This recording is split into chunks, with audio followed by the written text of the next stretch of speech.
ئەوەی کە ئێستا ڕۆدا لەو هەموو هێرشەوە و جوڵە بەردەوامانەی داعش بە تایبەتی بە شێوەیەکی بەرچاو بۆ سەر هێزەکانی پێشمەرگە زیادی کردەوە دەرەنجامی کۆمەڵی جوڵەی سیاسی یعنی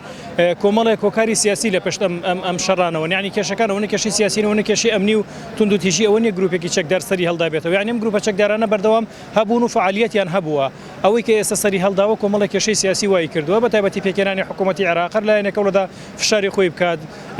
پرسی کشانەوەی هێزەکانی ئەمریکا ئەمانە کۆمەڵی کۆکار نوای کردووە کە هەر لایەنێکەوە بدات خۆی بسەلمێنێ داعش لەم کاتەیە کە ئەتوانین زیاتر بڵین باڵی سونەی عێراقیە یعنی هیچ نەبێت ئەوان پاڵپشتی لەیەکان وای کردو ئەمانە بۆ فشار دروستکردنی خۆیان ئەمانە بەم شێوەیە دەستیان کردوتە سەرهەڵدانی خۆیان و هێرشەکانیان چڕ کردوێتەوە دەرەنجام ئەم هێرشانەش واتە یان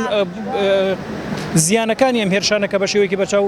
زیانێکی زۆری لێکەوتەوە بەسەر هێزەکانی پێشمەرگە ئەتوانم بڵێم کۆمەڵێک هۆکار هەن لەوانە لاوازی سەنگەرەکانی پێشمەرگە نەبوونی ڕاهێنان خراپی جۆری چەکەکانیان تا ڕادێک ئیهمالی پێشمەرگەکان نەبوونی ڕێنمایی ئەوەی تا ئێستا ڕوویداوە و ڕوودەدات بە بەردەوامیش متابعەوە کراوە کە هێزەکانی پێشمەرگە لە ڕوبەڕووبوونەوەی یانی بە وتەی خۆشیان و بەدانپێدانین خۆشیان شەڕی پارتیزانی لەگەڵ داعشدا شەڕێکی نوێ و هێزەکانی پێشمەرگە تا ئێستا نەیانتوانی و ئەمە کۆنتترۆل بکەن و خۆیان دەڵێن ئەمە بە هێزێکی پارتیزانیە کرێ لە ئێستاشتا مەسەلەن هێزەکانی پاراستنی گەل بەیاننامەیان دەرکرد و ئامادەی خۆیان دەربڕیوە ڕەنگە ئەوان پێشتریش ئەزمموی شەڕی داعشیان هەبوو ڕەنگە ئەوان بتوان سەرکەوتوتر بن لەوەی کە بە هەمان شێوە شەڕی پارتیزانی خەبیرن تایە بۆ خۆیان شتێکی باشە ئەگەر بێت و هێزەکانی پێشمەرگیان پێشمەرگەی کوردستانیان بەرپرسانی هەرێمی کوردستان ڕێگەیان بدەن ئەوان بەدڵنیاییەوە شەڕی پارتیزانی ئەزمموونێکی باشیان هەیە واتوانم بڵێم ئەتوانێت چارەسەرێکی باش بێ لە ڕێگریکردن لە پێشڕەویەکانی داعش و لە ئەو جوڵە بەردەوامانی داعش کە بۆ سەر هێزەکانی پێشمەرگەی کات بەدڵنیاییەوە دەرەنجامی زۆر باشیە بێت بەڵام شەرتەوەیە کە لایەنی سیاسی باشووری کوردستان و هێزەکانی پێشمەرگە ڕێگەیان پێ بدەن و تووشی غرورێک نەبن کە پێیان وابێ خۆیان تەنها هێزن بتوانن چارەسەری و کێشەیە بکەن بۆ یەکرێ هێزەکانی پاراستنی گەلیش وەکو خۆیان و تویانە ئامادەیان تێدایە ڕێگەیان پێ بدرێت بە دڵنیاییەوە کاریگەری زۆر باشێ بێت و ئەتوانین بێژین تا ڕادەیەکی باش ئەتوانێت ڕێگر بێت لە ئەو هەموو قوربانی کە لە هێزەکانی پێشمەرگاکەوێتەوە ماوەیەکە نزیکەی هەفتەیەکە گروپەکانی داعش سەریان هەڵداوەتەوە زەرەر و زیانێکی زۆریان بە پێشمەرگە گەیاندووە ئەمەش بۆ ئەو ئەگەێنێ بەرپرسانی هەرێمی کوردستان مەسئولەکان زۆر بێباکن لەو برا پێشمەرگانەکە ئەکوشێن ئەستیحەی تازیان بۆ هاتە ئەستیحەکانیان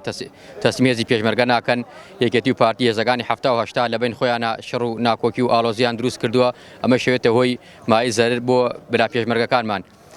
لێرەشە من لە مینبەرەوە ڕایەگەێنم لە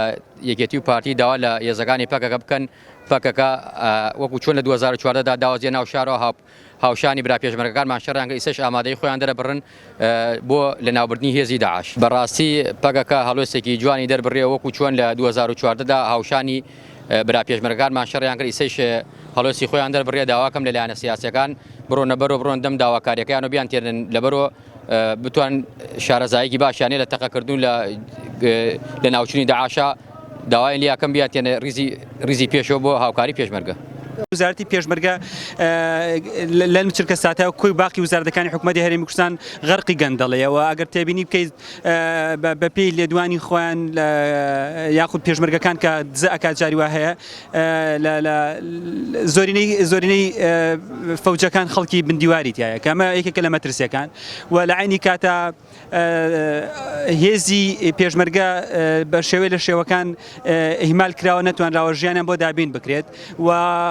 تا ئەندازەیەکی زۆر بەرپرسەکان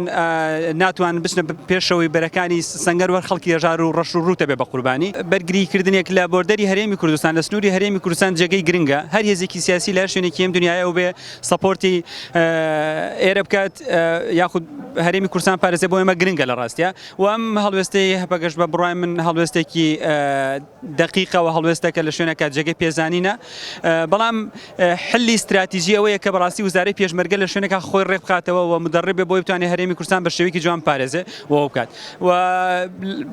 کولەن لەگەڵەوەم کە بەڕاستی هەر هێزێکی سیاسی سەپۆرتی